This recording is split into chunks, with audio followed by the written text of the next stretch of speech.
There is a reason elite southpaws make the straight right hand look like it was never thrown, and it is not reflexes. It is a system.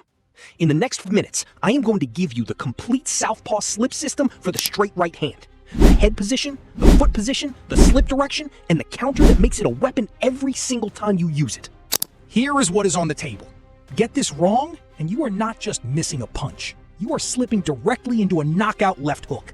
Get this right, and you become the most frustrating southpaw your orthodox opponents have ever faced. Someone they can throw their best punch at all night and never find.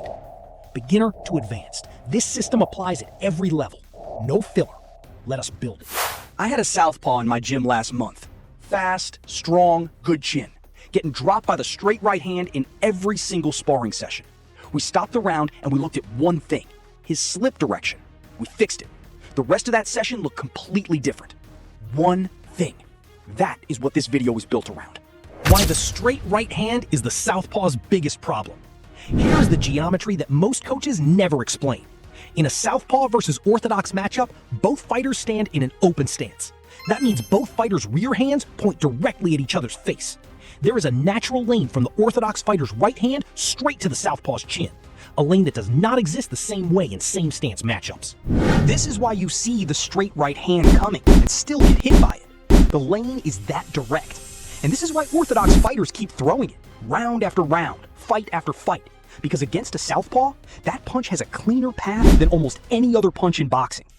Seeing the punch is not your problem. Most southpaws see it. The problem is where they move when they try to avoid it. And that is exactly what we are fixing right now. The two slip directions, right and wrong. When a straight right hand comes at you, you have two options for where your head goes. Option 1, the inside slip. The inside slip moves the southpaw's head to the right, into the path where the orthodox left hook is waiting. Evidence. When a southpaw slips inside on the straight right hand, they avoid the punch, but they move their head directly into the recovery line of the orthodox fighter's left hand. The orthodox fighter misses with the right, steps through, and the left hook follows naturally. The southpaw slips one punch directly into the next one. Example, this is the slip that gets southpaws hurt in rounds 2 and 3, not round 1. Round 1, they avoid the right hand, but the inside slip keeps putting them in the same place, and the orthodox fighter finds the left hook off the right hand miss every single time. What this means for you, the inside slip does not fail to avoid the right hand. It fails because of where it puts you after the miss. You slip the right hand and walk straight into the left hook. Defense becomes danger. Inside slip is the wrong direction, every time. Option 2, the outside slip. The outside slip moves the southpaw's head to the left, outside the straight right hand's path, away from every follow-up punch in the orthodox fighter's combination. Evidence?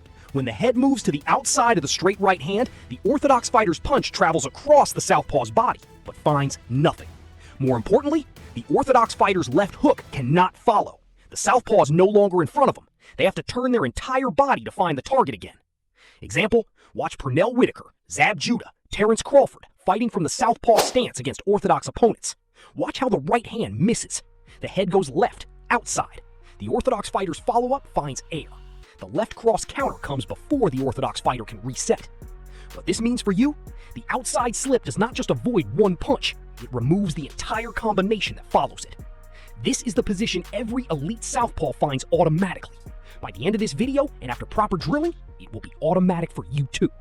Outside slip. Always to the outside. That is the direction. That is the system. The outside slip is not a head movement. It is a body relocation. Head and foot, same moment, one motion. If only the head moves, the body stays on the center line.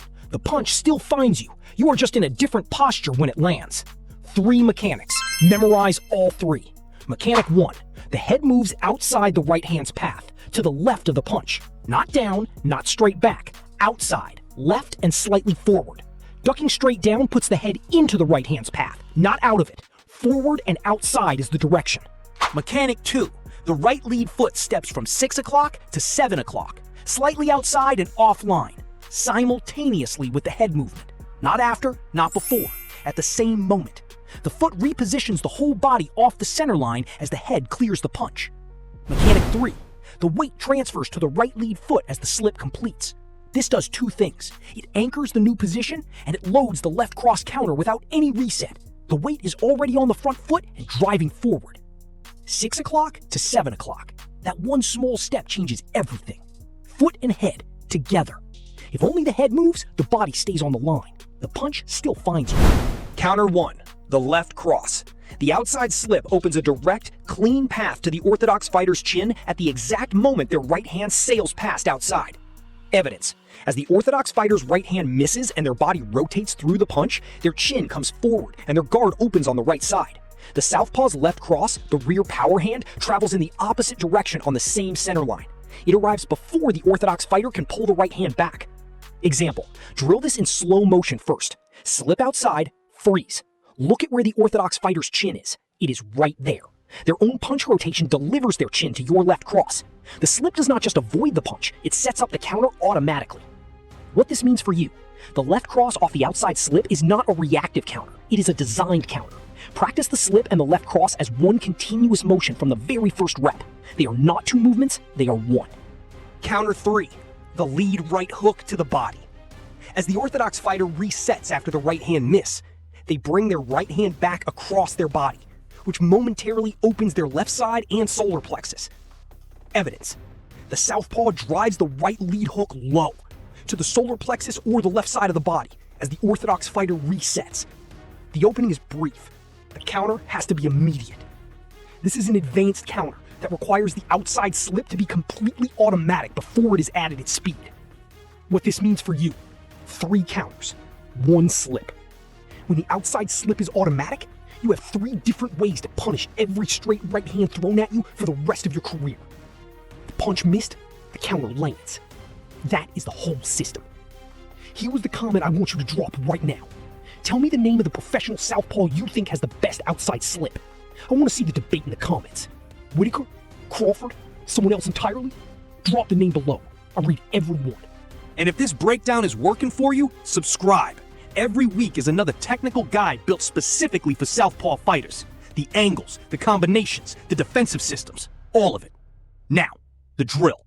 How to make the slip automatic only when it is drilled as a complete sequence, not as a head movement practiced alone. 4 drills, work through them in order. Drill 1, the shadow slip. No partner needed. Stand in your southpaw stance. Step the right foot from 6 o'clock to 7 o'clock. Move the head outside, drive the left cross. Slow, deliberate, 10 reps. Film yourself from the front. Check that the foot and head move at the same moment. Check that the head goes left, outside, not down. Check that the left cross follows without a pause or reset. Drill 2, the slip and freeze. Partner throws a slow, telegraphed straight right hand. You slip to the outside and freeze. Hold the position for 2 full seconds. Both of you check. Is the head outside the punch's path? Is the right foot at 7 o'clock? Is the left cross loaded? Is the left shoulder dropped and concealed? The freeze makes the correct position a physical memory, not just a concept. If you can only drill one of these today, drill the freeze. Position before speed, always. Here is what I want you to hold on to. The straight right hand will always be the orthodox fighter's best weapon against the southpaw. The open stance gives them that lane. You cannot close it. It is built into the geometry of the matchup. But you can make them regret every single time they throw down it. That is what this system does. It does not take the punch away from them. It turns every punch they throw into a mistake. They commit to the right hand, you are already gone. Their punch finds air. Your left cross finds their chin. The punch that was supposed to be their weapon becomes the thing that opens them up every single time. That is defense as offense. That is the southpaw system. If you can only drill one of these today, drill the freeze. Position before speed. Always.